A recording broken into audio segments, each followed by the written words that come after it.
Hi everyone, this is Gouda. I'm a research assistant at the University of Alberta, and my supervisor is Karim El-Basuni. My PhD research is on the assessment of road infrastructure design in terms of readiness for the deployment of autonomous vehicles.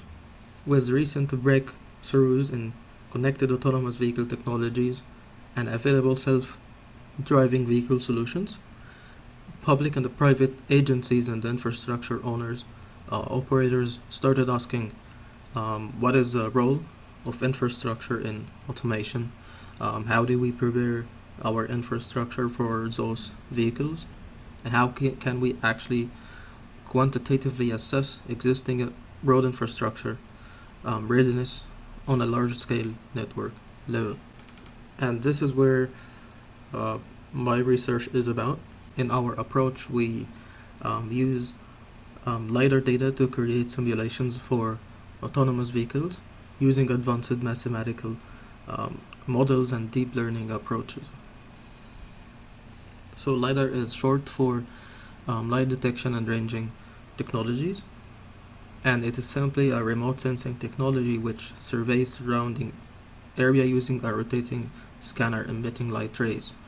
Several features are saved for each scanned point, such as intensity or coordinates. The output is a digital twin of the scanned road in the form of very dense 3D points. And here those images show some of the scans we have in Alberta. And as you see here, it's very dense. The process of data collection using a laser scanner could be spaceborne, could be airborne, or could be terrestrial. And terrestrial could be mobile or static. On the right here is one type of a LIDAR scanner, Regal VMX 450 dual scanner with 360 degrees field of view cameras. And in our research, this scanner was simply mounted on trucks and used to collect mobile laser scanner data. So mobile laser scanning is a common method used in transportation engineering due to its millimeter level accuracy, the safety and efficiency in data collection, the cost savings in data collection, and also the widespread data collection capabilities. Between 2013 and 2015, Alberta Transportation scanned about 82% of the Alberta highway network, and that is the data used in our research. This video shows the simulation running with a Tesla autopilot related parameters on Alberta highways, and on the top right here is a Tesla sensor set used in the simulation.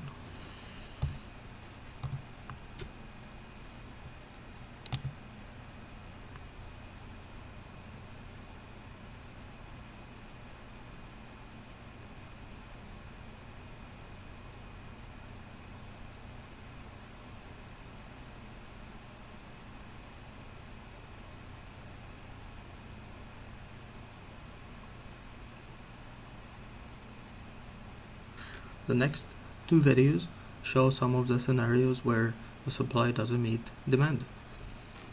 Here's a forward-facing camera view, and you can see with the curvature of the road and the wall on the left side, the radar won't be able to see the cars ahead, but the camera should be able to pick them up. It's hard because you have to separate them from the background, and in addition there's other things like this truck image down here, and you've got to figure out, are these cars actually in your path and are they stopped? Now here the lane lines and the vehicles are clearly in view, but it might be a little too late, and maybe there's not enough time for the car to process all of this and react. You really want to be able to look far ahead when you're traveling at speed, and the resolution of the cameras, which you're seeing here, is 1280 by 960. Is that enough? I think you certainly could question that. So this is a difficult corner case for all cruise control systems, not just Tesla, but Tesla's very dependent on radar at high speeds.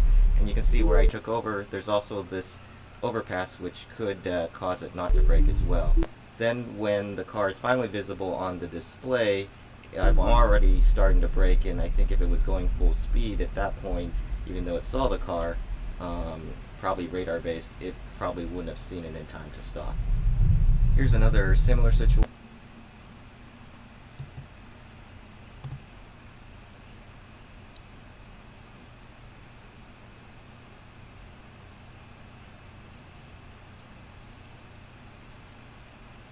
Here are some of the locations with the safety concern that were detected by the simulation.